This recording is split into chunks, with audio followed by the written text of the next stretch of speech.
A churrasqueira, sempre um convidado muito especial, uma boa carne e uma boa cerveja. Tudo isso para falar de fisioterapia e hoje para fazer isso, para comer uma série de carnes aqui, a gente vai comer um matambrito, a gente vai comer uma linguiça canastra, flat iron e uma das minhas carnes favoritas, que é o prime rib, né? E para comer tudo isso, que é um oferecimento do nosso açougue Bom Bife, e para tomar uma cerveja Witbier 048 comigo, eu chamei meu grande parceiro, Rafael Ferrer.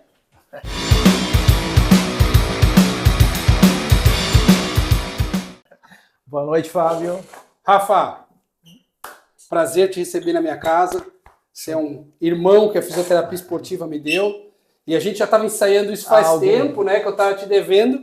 Então agora eu estou pagando com você me pagando com o teu conhecimento. E eu acho que assim fica muito bom. Vamos compartilhar. Isso. Rafa, eu já vou começar porque tem muita coisa pra gente comer hoje aqui, pra gente degustar. O pessoal do Bom Bife hoje foi super generoso com a gente. E eu vou começar te perguntando e vou colocando a linguicinha no fogo pra a gente falar sobre a tua trajetória. Como que tu começou na fisioterapia, Rafa? Onde é que tu te formou? Tu é gaúcho? Mas da onde que qual foi a tua escola? Teu desenvolvimento acadêmico, e depois eu vou te fazer outra pergunta em cima disso. Show de bola, Fábio. Bom, estou fazendo 24 anos de formação, né, na fisioterapia. A gente se formou no mesmo ano, então você é 2001? 2001. Somos da turma de 2001. 2001, né, somos velhinhos. 2001 fisioterapia, e aí logo em seguida que eu me formei, vim para Santa Catarina, acho que não sei se tu está lembrado disso, eu trabalhei em Joinville. Uhum. Fiquei um ano em Joinville com o Claudinho Vezaro e depois grande craque, Cláudio Vezaro. A fisioterapia esportiva deve muito a esse cara. Muito mesmo. E depois eu retornei para Santa Maria para terminar a minha segunda graduação, que é Educação Física. Aí me formei em 2005. Uhum. Formei em 2005 e aí na especialização eu fiz um projeto com tênis, né? E aí, algo que eu sempre estudei, gostei de trabalhar e estar envolvido. E envolvido com tênis, eu comecei a ter contato com adolescentes, né? Com adolescentes que praticavam tênis. Depois eu fiz a minha especialização, eu fiz a minha monografia com esse público. Fiz depois o meu mestrado com a Michele Sacol com adolescentes. Uhum. Na graduação, quando trabalhei como professor depois acadêmico, muito com esse público de criança e adolescente. Então a gente trabalhava muito nos estágios, muito com os projetos de extensão. Mas eu digo que a grande virada de chave mesmo, Fábio, quando eu me tornei pai. Boa. Né? Geralmente para nós, né? Então a gente muda o olhar, né? A gente muda o olhar do profissional, com um olhar paterno, a gente fica preocupado em tentar entender para onde essas crianças estão indo no esporte. Uhum. E eu sempre digo que uma coisa que me motivou muito a trabalhar com criança e adolescente foi uma frase que eu sempre ouvi, ainda ouço e que me incomoda, que esporte não é saúde. Né? E eu sempre me questionava como é que eu escolhi uma profissão da saúde. Sou profissional da área da saúde, quero trabalhar com esporte, mas o esporte não é saúde. Né? E aí eu vi que trabalhar com criança e adolescente era uma forma de eu juntar as minhas duas formações, fisioterapia e educação física, e poder falar mais de saúde. Né? Falar que ali era o momento propício para a gente vender saúde, para a gente desenvolver saúde, para a gente trabalhar saúde, e que a gente minimizaria riscos no futuro. Né? E talvez até a gente poderia discutir essa frase, se esporte não é saúde, no atleta de alto rendimento, quando a gente tivesse uma formação de base bem trabalhada. Isso me motivou. Desde lá estudo, tenho curso, tenho formação nessa área e estou batalhando nessa luta aí para desenvolver essa ideia entre os colegas que a gente pode sim falar de saúde no esporte, principalmente no desenvolvimento. E o Rafa foi um cara muito importante nesse processo, é um grande divulgador científico na área. Se vocês não seguem ele, sigam o Eu Sou Rafael Ferrer, né? E ele milita nisso há bastante tempo. Hoje ele conseguiu bastante espaço dentro da Sonaf, porque ele acabou se tornando a referência nesse assunto. E isso foi muito interessante e mostrou e tem aberto os olhos de muitas pessoas e todo mundo olha com muito interesse, né, Rafa? Todo mundo presta muita atenção. Eu lembro da primeira vez que eu te vi falando, e para isso eu vou obviamente abrir uma 048 para nós tomar junto aqui, que eu sei que você gosta, né? Então, eu me lembro a primeira vez que eu estive falando isso, que foi num congresso da Sonaf com a Sbrat, lá em Porto Alegre, e eu fui, na época eu era presidente da Sonaf, eu fui, e a primeira vez eu vi o Rafa falando sobre isso. E aí eu disse assim, Rafa, tu fala bem disso demais, cara, tem que focar nisso, porque isso é uma coisa que pouca gente fala. E aí o Rafa, eu não sei se aquilo ali serviu para alguma coisa, serviu mas ele dali em diante ele começou a falar daquilo e eu fiquei bem feliz. Rafa, primeiro vamos tomar e vamos brindar, porque a gente tem que brindar, né? Senão já sabe. Eita, nossa, tá geladíssimo. Essa é uma Witbier, pessoal. A Witbier, vocês sabem, é a minha favorita. Quem já acompanha o podcast sabe, cervejinha de trigo, tá? Um malte sensacional, uma cerveja deliciosa. Quem me acompanha sabe que é uma das minhas favoritas, é a favorita da produção também. E a gente, sempre que pode, compra e toma e, enfim, e divulga ela, porque além de ser da 048, que é a nossa parceira, é uma cerveja muito gostosa. Vou já virar a linguiça, porque ela é danadinha, daquelas bem fininhas, pessoal. E linguiça fina assim, gente, a gente faz no fogo forte e faz prestando muita atenção para não jogar lá fora. Então, olha aqui, ó. Olha o pontinho dela aqui, ó. Que delícia. Ó, ela tem que ficar desse jeito, ó. Douradinha, mas ao mesmo tempo não torrada, porque senão você joga a linguiça fora, né? Então, ó.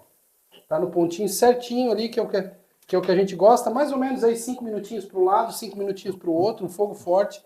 E ela vai ficar no ponto que a gente gosta. Rafa, fala para mim. Eu me lembro que a primeira vez que eu ouvi alguém falar sobre lesão em criança atleta foi o Moisés Cohen, cara. O Moisés Cohen, que é uma grande referência na medicina esportiva brasileira, um grande cirurgião de joelho. Eu me lembro que eu estava acompanhando um programa no Sport TV sobre dor no esporte. Eu sempre passava, acho que eu passei para a Priscila, né, porque eu era aluna. Enfim, eu passava para meus alunos sempre esse episódio. E ele fala sobre aquele movimento da American Academy of Orthopedic Surgeons que surgiu lá na década de 2000, chamado STOP, né? Que é Sport, Traumatology e tal. Como que tu enxerga hoje o esporte infantil? E eu vou dar uma pergunta bem aberta para te concatenar. Todo mundo, quem já me acompanha sabe que eu peço para normalmente pegar um perguntão e resumir, né? Como que tu enxerga o esporte infantil nos dias de hoje, pensando em exposição precoce? Nós já conversamos muito sobre isso, especialização precoce também, e como que tu vê o papel da fisioterapia, o papel da mídia, o papel, enfim, dos pais nesse processo? Meus filhos praticam esporte, os dois lutam taekwondo, o Vitor joga futebol, a Laís faz dança de rua. Como que tu vê isso, né, pensando em meninos, por exemplo, a minha filha com 14, já uma moça, o meu filho com 8, aí com bem novinho, tipo o teu. O que que tu acha disso aí? Como que tu vê isso aí? Vamos lá, isso vale uma dissertação. Assim, a tua, né? Bom, vamos lá, Fábio. Assim, ó, eu acho assim, ó, tá mudando e a gente vai entrar num novo cenário, tá? Então a gente tem que entrar no contexto e contextualizar bem para o pessoal. O esporte infantil, ele vem de uma ideia de que quanto mais cedo começar a criança, maior chance de sucesso. Tá? Então, isso vem muito dos países do leste europeu, vem para uma filosofia muito ligada à antiga União Soviética, vem um resquício ainda de Guerra Fria, né, disso. Os anos 2000 ainda perduraram isso, mas a gente está uns 15, 17 anos aí mudando esse conceito, tá? A ideia hoje, assim, a gente está vendo que não é começar mais cedo a chave do sucesso, né? Não é fazer o único esporte apenas a chave do sucesso. Hoje, até esse final de semana, estava discutindo, e o Twitter, né, o X é uma grande oportunidade de a gente fazer os debates. Estava discutindo com o professor Berger, o professor Joy Eisman, da Inglaterra, que também não dá para condenar quem faz um único esporte. Tá? Então isso a gente vai abrir uma brecha aí para discutir também. Então o que eu vejo no esporte infantil hoje? Eu vejo que o cenário pós-pandemia tornou os pais muito preocupados com o que faltou durante 2 anos, tentar compensar, né, e fazendo muito. Eu percebi isso, cara. Todo mundo corria atrás de exercício, aula disso, aula daquilo. E fazer muito. E o fazer muito nem sempre é o adequado, né? Então, a ideia da especialização precoce significa que eu começo cedo, que me dá a oportunidade de fazer muito. Eu vou ter mais exposição, vou ter mais oportunidade para a criança vivenciar o esporte, ela vai aprender mais e vai se tornar um expert, um profissional mais rapidamente. Hoje você sabe que isso não é regra, né? Não é regra. Tem esportes hoje que permitem, por algumas capacidades e habilidades que devem ser desenvolvidas mais cedo, que a criança se torne expert, se torne profissional mais cedo. A gente cita, por exemplo, a ginástica. Né? Então, é um contexto que a gente não vai conseguir mudar, mas a gente sabe que a ciência tem mostrado para a gente que, a longo prazo, para ser mais duradouro, né, o percurso da criança no esporte, seja ela de elite ou ela fazer de forma recreacional, não significa que ela começou mais cedo, mas que ela desenvolveu as habilidades, as capacidades de forma adequada desde a sua iniciação esportiva. Isso é uma grande mensagem que a gente tem que passar para os pais, né? Porque a gente passa para pais e passa para treinadores que vou começar cedo, mas começar cedo envolvido num único esporte e querer trabalhar a especificidade do esporte, que ele comece a fazer competição, que ele viaje. Não, o esporte tem que ser ferramenta de desenvolvimento. Começar cedo é importante se tu estiver aliado com o desenvolvimento. E eu vejo muito isso. Hoje o fazer muito, às vezes, não permite que haja desenvolvimento. Não permite que a criança desenvolva as habilidades, desenvolva as capacidades e nem descanse de forma adequada para se desenvolver. Eu dou 2 exemplos de atletas muito bem desenvolvidos que a gente tem no Brasil hoje, talvez, ao meu ver, são 2 dos 5 principais atletas do naipe masculino brasileiro, que são o João Fonseca e o Hugo Calderano. Tanto o João Fonseca quanto o Hugo Calderano, o Hugo já, obviamente, um cara já consagrado, campeão de Copa do Mundo, atleta olímpico, semifinalista de Olimpíada, e o João, que talvez seja a maior promessa do tênis da história, talvez mais até do que o Guga, dito pensando por ele em mesmo. Promessa, né? O próprio Guga fala isso, né? Então, os 2 contam histórias de que jogavam outra coisa. O Hugo é um fenômeno, porque tudo que você vê ele na televisão jogando, ele joga bem basquete, ele joga bem vôlei, ele joga bem futevôlei e tal. E o João Fonseca jogou futebol até os 12 anos. Ali com 12 anos ele jogava futebol e tênis, e aí que ele decidiu, e a gente está falando de 6 anos atrás, não estamos falando de tipo há 10, a 15. O João tem 18 anos. Até 2 anos atrás, até 6 anos atrás, ele jogava os 2. Até que um dia ele decidiu, não, vou investir no tênis e é isso. Então, eu acredito que seja talvez o desenvolvimento motor e talvez a diversidade gestual de mais esportes ajude nisso, que vai fazer diferença no desenvolvimento do atleta de alto rendimento. O que tu pensa disso? Tem Enquanto eu vou tirando a linguiça aqui. São 2 coisas diferentes, né? A gente tem que a diversidade do gesto motor não significa fazer muitos esportes, tá? Então isso é importante. Na verdade, como tudo na vida, né, Fábio, tu tem que saber dosar, tem que saber ter o equilíbrio. Então, fazer um único esporte apenas, entrar só na especificidade de um único esporte não é o melhor, não é o mais adequado, mas também o outro extremo também, da mesma forma, não é adequado. Vou colocar o meu filho, né, a praticar 4, 5 esportes, que ele se envolva com 4, 5 esportes, porque isso teoricamente vai dar variabilidade motora, não. Então, eu posso estar praticando um único esporte, com pais que entendem e respeitam, né, todas as questões psicossociais do filho, entendam as relações acadêmicas e sociais que envolvem o esporte também, e o impacto disso na vida social e acadêmica da criança. Da mesma forma, né, praticando um único esporte, o treinador permitir que ele descanse, permita que ele tenha variabilidade motora praticando um único esporte, porque ele pode estar praticando o futebol e de repente no aquecimento ele está fazendo alguma atividade overhead, está fazendo uma atividade que envolva outras habilidades que não as específicas do futebol. O meu filho, por exemplo, ele estava na escolinha sábado e o professor aqueceu fazendo queimada. Perfeito. Que é um esporte que envolve velocidade, envolve mudança de direção, envolve uma percepção de senso espacial, e são várias coisas que talvez no futebol sejam importantes também, ou são com certeza importantes no futebol também. Ó, vamos servir essa linguicinha, tá? É uma linguiça canastra, uma linguiça fininha, né? Bem temperadinho, acho que você vai gostar, tá? De porco preto, que a gente chama, tá? É uma especialidade ali do açougue Bom Bife, tá? E eu acho que você vai gostar. Vamos lá. Salgadinho. Eu vou deixar ela aqui de ladinho, que depois a produção, o pessoal todo vai querer comer. Hoje nós estamos floridos aqui, gente, porque tá os filhos do Rafa estão aqui do lado, estão aqui esperando, tá a minha família, que hoje a gente está gravando à noite, e aí agora nós já vamos botar o matambrito já para trabalhar aqui, tá? Então a gente vai cortar aqui, vocês vejam, o matambrito é uma peça da costela, né? A parte de cima é o matambre da costela do porco, né?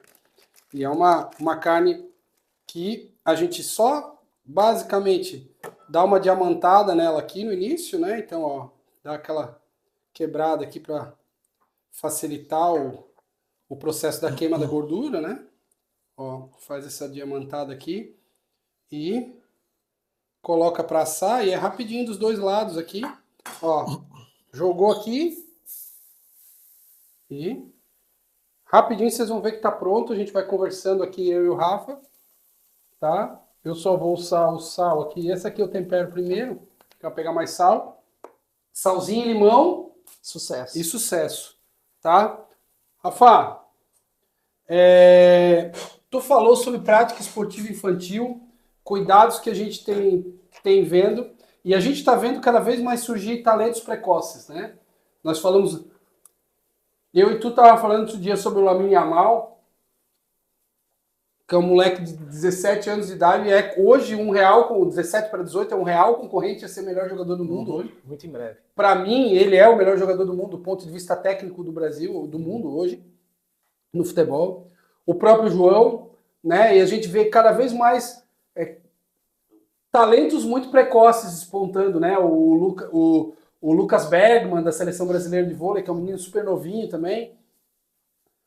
Como que você enxerga isso, cara? Qual é o momento o Lamine Yamal com 16 anos, ele não tinha nem carteira de... Ele não podia jogar mais do que... A partir de determinada hora, não sei se vocês acompanharam isso na Euro, mas o Lamine Yamal na época tinha 16 anos, e o Lamine Yamal ele não podia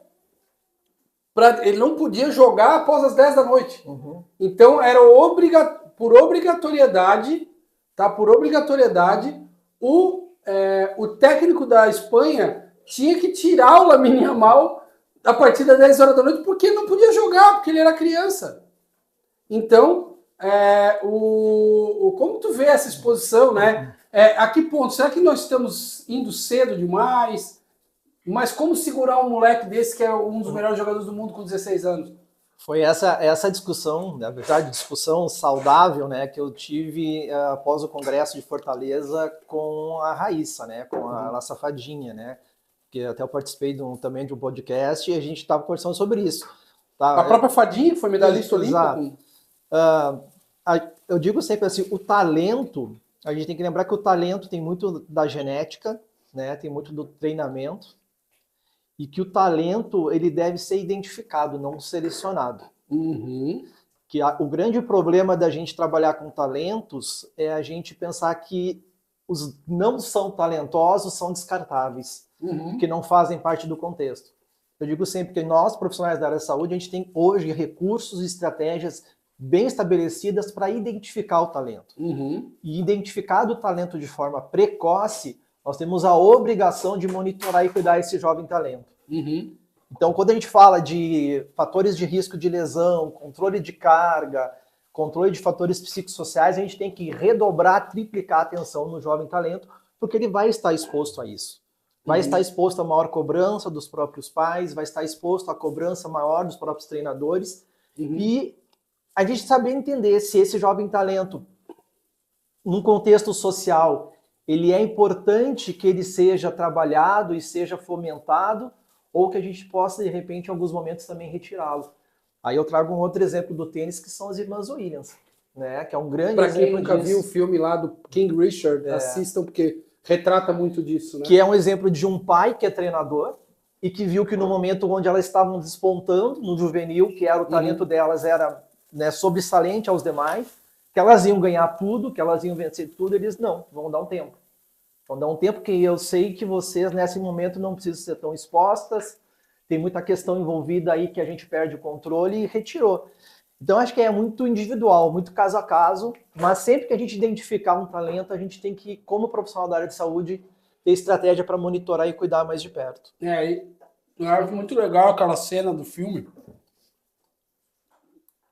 que a Venus está jogando contra, eu acho que é a Arantxa Zicari, eu acho, e ela tá jogando o jogo contra ela numa final, primeira final, eu acho, dela de WTA, e a Serena tá do lado do pai, e ela diz assim, e o pai chega para ela e diz assim, a sua irmã vai ser a melhor jogadora do mundo, vai ser a número 1 do mundo. E aí ela vira pro pai e diz assim, pai, você é número 1 do mundo? Aí o pai vira, calma, Gigi, daqui a pouco cai alguma coisa pra você. O pai vira pra ela e diz assim, não, você vai ser a maior da história. Então, assim, tipo, você não vai ser a melhor do mundo, você será a maior de todos os tempos. E se profetizou, né? Porque realmente ela foi. Então, e a gente, por outro lado, via pais, e aí essa pergunta que eu quero chegar pra ti agora, a gente via pais que, pelo contrário, tinha uma visão completamente deturpada. Quando eu via esses pais no filme, eu falava pra galera aqui em casa, isso existe. Isso existe. Pô, já tive vários pacientes que têm o perfil. Os pais têm esse perfil. Então, qual que você acha que é o papel do pai na formação de um atleta desse e na formação de um jovem, né, que eventualmente quer ser praticante de exercício, quer ser atleta? Como que você enxerga isso? A primeira responsabilidade do pai é entender que quem está fazendo o seu trajetório é o filho, não ele. Muito pai se enxerga no filho, né? Muito pai joga a responsabilidade para o filho, às vezes de uma frustração pessoal, ou às vezes de algo que ele não conseguiu completar, de um desejo que ele tinha. Então, a primeira mensagem que a gente tem que dar é o pai entender que quem está naquela trajetória é o filho, né? E tem que, mesmo que a criança ainda ali tem 7, tem 8, tem 9 anos, ela tem que ser ouvida. Ela tem hoje, né? Cada vez mais a criança tem informação chegando a ela, então ela tem capacidade de dizer se ela está gostando ou não do que ela está fazendo. Esse é o primeiro ponto. Então, não forçar, não passar o limite de obrigar a criança a fazer algo que não gosta. Primeiro ponto. Ninguém fica fazendo algo que não gosta. Né? Então, acho que a primeira mensagem é o pai entender que quem está praticando esporte é a criança, que as frustrações, as emoções e o sentimento da criança tem que ser relevado nesse momento. E nisso, o pai entender que ele é um coadjuvante, e aí na ideia de que o coadjuvante, às vezes, ele faz parte do filme, e muitos filmes, o roteiro depende do coadjuvante, né? Mas saber que ele é coadjuvante desse processo, né? E que ele não tem que ser ator principal na decisão do treinador, não tem que ser ator principal na decisão do pai. Briga com o treinador, né, cara? Isso atrapalha, né? Então, o que a gente vê muito assim de problema é pai querendo impor carga de trabalho para o filho, porque ele acha que ele sabe mais que o treinador. É pai que acha que quanto mais competição, mais a criança vai estar se desenvolvendo, entendendo que as queixas da criança, elas nem sempre são relevantes, que ela tem que aceitar que no pain, no gain, que se não tiver dor, não está ganhando. Então, são coisas que a gente tem que educar os pais, que hoje a gente tem, né, estratégias bem assertivas para que os pais possam educar e desenvolver a criança. Eu acho que a gente tem que educar pai, né, Perfeito, Rafa? perfeito. Cabe também ao fisioterapeuta esportivo, muitas vezes, educar o pai quanto a isso. Porque o que a gente vê cada vez mais é pai mal educado. Outro dia eu vi um pai brigando eu fui no jogo do meu sobrinho, o pai brigando com o árbitro, assim, como se fosse dono da razão. Um dono da razão. Eu vou levar isso aqui pro pessoal lá da sala. Vai lá que enquanto eu conto uma história, então, isso. Assim, ó, e aí quando me tornei pai, a gente começa a relevar isso. Eu Eu estava acompanhando um campeonato de judô do meu filho mais velho e eu não acompanhava os treinamentos dele, não assistia os treinamentos dele, então eu imaginava que ele estava praticando, estava se desenvolvendo, estava gostando e aprendendo. E aí nessa competição, que era uma competição recreativa, era uma competição das crianças, ele entrou, né, para lutar e ele tá aqui, ele desenvolveu muito, ele lutou bem, ele ganhou fácil, eu me assustei, eu e minha esposa se olhamos assim, meu Deus, né, ele tá há pouco tempo, quem é essa criança, é nosso filho, né, de onde que ele veio?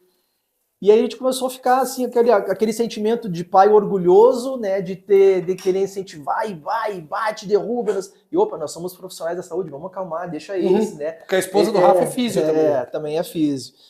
E aí eu vi um pai chegando no lado com um menininho que ele estava lutando, que estava perdendo a luta, e quase entrou para brigar, para querer incentivar o filho. Aí o pai, Rafael, né, subiu mais alto, passou na frente do fisioterapeuta, e eu fiquei no lado, né, incentivando e gritando. Aí eu vi o quão difícil é para um pai que não tem o conhecimento que a gente tem, né, ter esse controle, não se envolver. Então, se eu, num momento de emoção, senti que às vezes precisava me envolver, então é essa palavra, a gente precisa educar. Tá? Foi uma das primeiras coisas que eu produzi como fisioterapeuta nessa área, é um livro, um e-book para educar os pais, para os pais entenderem, né, todas as trajetórias, os caminhos, porque se eles não forem, né, participantes desse processo, não adianta a gente educar, a gente falar na clínica, a gente falar no campo, no treinamento, e em casa ele, né, modificar todo o discurso que a gente fez. Eles precisam ser coadjuvantes, mas ter a mesma direção, né, do que a gente está falando. Olha aqui, ó. Ó, ficou meio pururuquinha aqui, tá vendo? Ó. A gente corta aqui. Ó, lembra que a carne do porco, ela não pode ser uma carne que tem que ficar... Ela não pode ser mal passada, né? A gente tem todas as questões sanitárias que envolvem a carne suína, então ela tem que estar num ponto aceitável, mas também ela não tem que ser seca, né? Então, hoje em dia, muita gente confunde carne de porco com carne seca, né? Então a carne tem que ser branquinha, mas ao mesmo tempo suculenta. Então a gente corta ela aqui, corta ela aqui, corta ela aqui, corta ela aqui, e vamos cortar de novo. Ó, aquele outro pedaço está um pouquinho mais grosso, então vou deixar o pessoal do bastidor comer. Tá? Então vou deixar o pessoal do bastidor comer. E aqui, ó, a gente vai servir. Eu gosto de servir carne de porco com limão. Eu não sei o Rafa se gosta. É bom, manda ver. Né? Então eu gosto de servir com limãozinho, ó. Então eu vou botar aqui primeiro, para não infestar o que vem depois, que é carne bovina. E vou botar aqui, ó. Ó, que beleza. Ó, carninha. Ó, a produção já pegou uma linguiça. É uma linguiça, a linguiça é boa, né? E quando é assim fininha, eu prefiro fininha do que a linguiça mais. Eu acho que ela assa mais rápido, né? Essa linguiça. E ela tá bem temperada. Às vezes tu pega uma linguiça mais simplinha assim. Essa, ó. Aí limãozinho aqui, ó, em cima. A ideia de gravar o podcast à noite é justamente isso. A galerinha lá do bastidor já está aproveitando para jantar. Dá mais uma parrilhada nela. Serve. Desculpa, Gigi. Gigi tomou um susto aqui embaixo. E come aí. Delícia, né? Muito bom. Bom demais isso aí. Eu vou confessar a vocês que eu nunca fiz o matambrito, tá? O pessoal lá do Bom Bife me deu o desafio de fazer e eu vou te falar que eu virei fã. Bom demais isso aí. Muito bom. É bem saboroso. E hoje eu tô enfrentando um desafio, né, cara? Porque não é toda hora que um catarina faz um churrasco pro gaúcho. Então eu tô tendo que realmente fazer um milagrinho aqui. Agora nós vamos fazer o flat iron. Flat iron, quem já me viu aqui fazendo, sabe que o flat iron é uma carne que vem do dianteiro do boi. Então muita gente acha que o flat iron é uma carne do traseiro, que é uma carne muito macia, tá? Mas ela é do dianteiro, é uma carne que vem da paleta, da escápula do boi. Né? Então, para quem é fisioterapeuta, vai falar da escápula do boi. Daquilo que eles chamam de shoulder steak. Né? Então, é um corte de shoulder steak. O shoulder steak ele é uma posta, assim, né? E no meio ele tem uma membrana. Você corta aquela membrana e faz 2 filés E essa carne é considerada a segunda carne mais macia do boi. Tá? Essa carne, que é o flat iron, é uma carne que a gente assa rápido, tá? A gente teve uma paradinha aqui, precisou dar um corte. É uma carne que você, como eu falei, é uma carne que é do dianteiro e que a gente tem que assar rápido porque ela é muito fininha. Senão você perde o ponto dela, ela fica estragada, né? Vira borracha. Vira borracha. Então, Rafa, eu ia falar com você, vou puxar para o meu métier, que é exercício físico. Eu sou pai, como você é, de 2, você também é pai de 2. Quais cuidados que a gente tem que pensar quando vai colocar o seu filho no exercício? O que eu tenho que olhar no exercício, naquele esporte? Será que isso aqui é adequado para o meu filho, não é adequado para o meu filho? E quais são as percepções que de repente eu posso fazer pensando em prevenir lesões para eles? Boa. Bom, vamos lá. Então, primeiro assim, a primeira regra, né, que exercício é melhor fazer do que não fazer, tá? Então, a gente teve que quebrar e desmistificar muitos mitos aí nos últimos anos. O principal deles é em relação a treino de força para crianças, né? E quando fala de força, na verdade, quando a gente fala de criança, a força é a engrenagem central para todas as demais capacidades e habilidades físicas. Então, quando a gente diz que a criança não pode treinar força, seja em qual contexto que ela tiver, pode ser dentro do clube, da escolinha, dentro da academia, dentro da clínica, enfim, a gente também está impedindo que ela desenvolva as outras habilidades que ela deveria estar desenvolvendo nessa faixa etária, né? E por muito tempo se acreditou que haviam janelas de oportunidades, que haviam idades específicas para serem treinadas e desenvolvidas certas habilidades dentro do exercício, dentro do treinamento. Hoje não, hoje se sabe que todas as habilidades e capacidades elas devem ser treinadas desde a iniciação. E que hoje, por exemplo, trabalhar força muscular, ela está associada ao desenvolvimento das habilidades motoras fundamentais, que hoje a gente chama de fundacionais. Olha que legal. Justamente com a ideia eu não conhecia esse termo. Justamente com a ideia de que é a fundação, é a primeira etapa do desenvolvimento das habilidades específicas do esporte. E que hoje se sabe que se tu não tem desenvolvido as habilidades fundacionais, tu tem menor desenvolvimento das habilidades específicas, né? E que para que tu desenvolva essas habilidades, precisa estar envolvido em exercícios que estejam desenvolvendo força muscular. E aí, aproveitando, né, quando a gente fala de força muscular, dá a ideia de que a criança está pegando barras, está pegando pesos, halteres, enfim. Mas a força muscular... A produção que é o quê? Coca. Coca? A primeira etapa do desenvolvimento de força muscular é com que ela aprenda a coordenar o seu próprio peso corporal no espaço. Pô, legal. Então que ela consiga fazer um agachamento, que ela consiga fazer um apoio, que ela consiga fazer um afundo, que ela consiga coordenar e controlar o seu próprio peso corporal.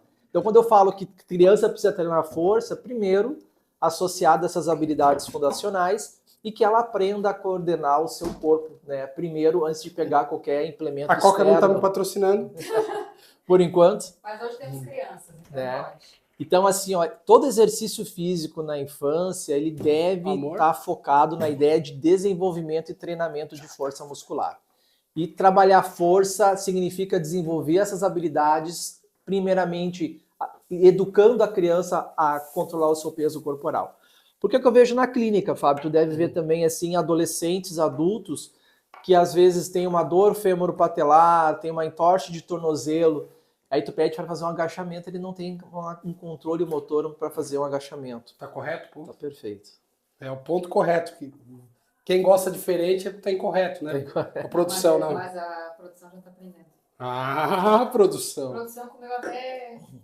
Carnezinha de matambrito. Tá, continua, Rafa. Então, assim, ó, o exercício físico tem que ser feito, tá? Tem que ser feito desde cedo, a criança tem que ser ativa, seja ela no contexto do esporte, seja ela no contexto de atividade física, ela deve estar envolvida com a atividade física e, principalmente, a atividade física, o exercício tem que ter esforço, tem que cansar, tem que ser de moderada a vigorosa intensidade. Tu tem que perguntar para a criança, depois conversar com ela, pede para ela cantar uma musiquinha do TikTok. Ela tem que ter dificuldade em cantar. Mas eu uso essa escala de percepção de esforço, Fábio. Eu não uso do 0 a 10. Eu peço assim, vamos cantar uma música. Se ela tiver dificuldade em cantar, eu atingi nível 7. Isso está validado. Boa. Olha que legal. Então ela está validado no nível 7 da escala. Então, se ela tem dificuldade em cantar e falar alguma coisa, isso significa que o esforço foi de moderado a intenso. Então é importante que bata o coração mais forte, que essa frequência cardíaca aumente, porque a gente está vendo aí doenças cardiovasculares cada vez mais precoces, crianças com ansiedade, crianças com depressão, crianças com risco de doenças, né, que eram um privilégio de adultos privilégio, né, de idosos, cada vez mais cedo. E a atividade física e o exercício físico é um grande remédio para isso. Que bom. Ó, olha aqui, ó. Olha o flat iron, que delícia. É uma carne, então, que a gente corta ela assim na direção contrária das fibras para deixar justamente a maior experiência para o cara que vai comer, né, da última salgadinha aqui com sal de parrilha, para ele ter a maciez da carne. Então, vai aí, se tiver ruim... Não fala. Eu pago. E a primeira é sem a farofinha. Muito bom. Bom, né? A textura dela é uma textura muito macia, muito gostosa. E eu gosto bastante dela. O prime rib, pessoal, vai ficar depois para os bastidores. Aqui nós vamos comer ele depois. Eu prometo que eu posto para vocês um vídeo aí mostrando um pouquinho dele. Mas até para não gastar muito tempo do Rafa aqui, eu queria que ele desse as considerações finais dele. Rafa, qual o principal recado que tu dá para pais de atletas jovens? Uhum. E qual o principal recado que tu dá para fisioterapeutas que atuam em microesporte? Porque por muito tempo o fisioterapeuta, ele achou que ser fisioterapeuta esportivo era simplesmente aplicar traumatologia, ortopedia no esporte. Só que eu sempre milito e falo isso, e isso pode virar um corte interessante, Priscila. Eu sempre milito e falo isso, que o fisioterapeuta não escolhe a lesão e não escolhe a doença do atleta dele. Ele, como fisioterapeuta, ele tem que ter o amplo domínio de todas as áreas da fisioterapia, porque o que muda na fisioterapia esportiva para as outras disciplinas da fisioterapia não é o tipo de lesão, e sim o perfil da pessoa que se trata. Perfeito. Então a gente trata incontinência urinária no esporte, a gente trata distúrbio de sono de atleta, a gente trata asma no esporte. Obviamente que a maioria das lesões que a gente trata são lesões ortopédicas e traumatológicas, mas o fisioterapeuta que só se especializa em ortopedia e acha que porque é especialista em ortopedia pode aplicar os conhecimentos da ortopedia na esportiva só entendendo que são atletas, ele está completamente equivocado. Rafa, qual o recado que tu dá para o fisioterapeuta que vai trabalhar com jovens atletas e para os pais? Tá. Para a gente encerrar. Então eu vou começar com os pais, né? Primeiro é reforçar aquela mensagem que o pai ele é um coadjuvante do processo, tá? Então entender que o coadjuvante não significa que ele não tenha a importância do processo, mas que o ator principal é o filho. Respeite, escute, preste atenção em sinais que às vezes são negligenciados em casa, queixas como irritabilidade muito fácil, insônia, aquela criança que começa a perder a motivação, aquela criança que de repente começa a diminuir os seus objetivos, começa a perder a vontade de querer treinar, perder a vontade de ir no clube. Fique atento a esses sinais, tá?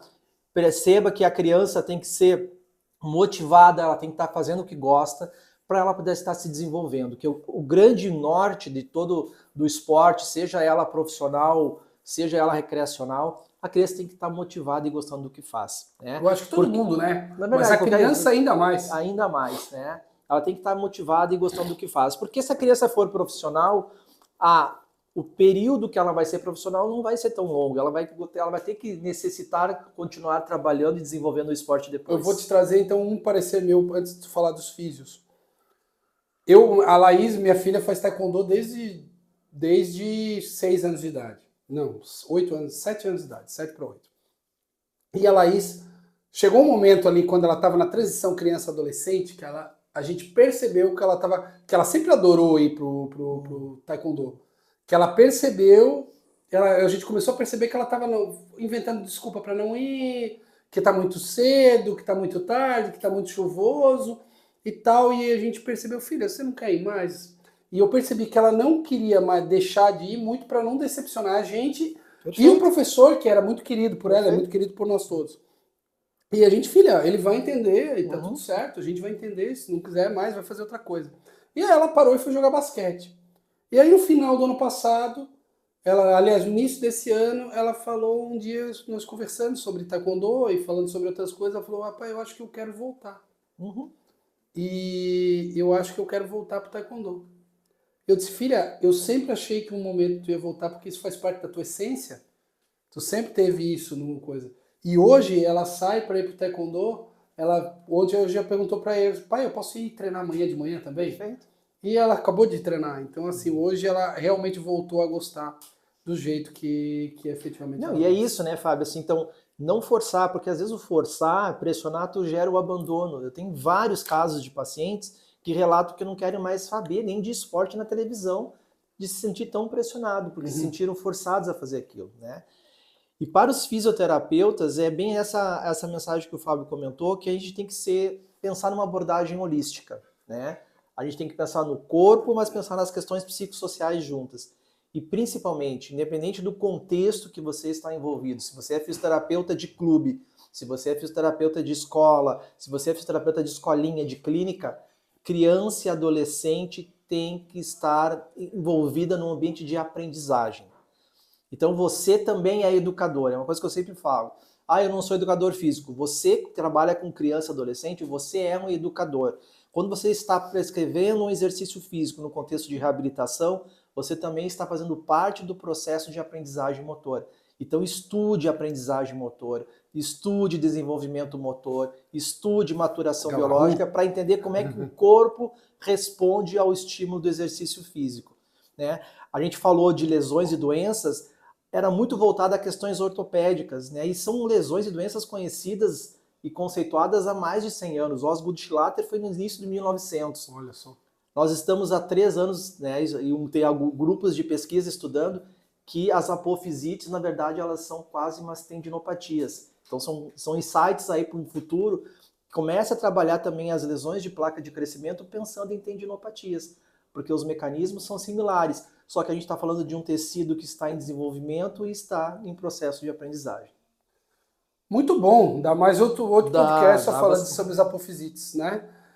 Rafa, prazerzaço, tá? Foi excelente o papo, eu acho que espero que a Karen tenha sido excelente como também, o papo foi. Foi demais. E é isso, foi um prazer estar contigo, é um prazer sempre falar para vocês, eu espero que vocês tenham curtido e eu espero vocês no próximo episódio do nosso podcast Físico com Churrasco. Valeu, galera, um abraço. Um abraço. Tchau, tchau.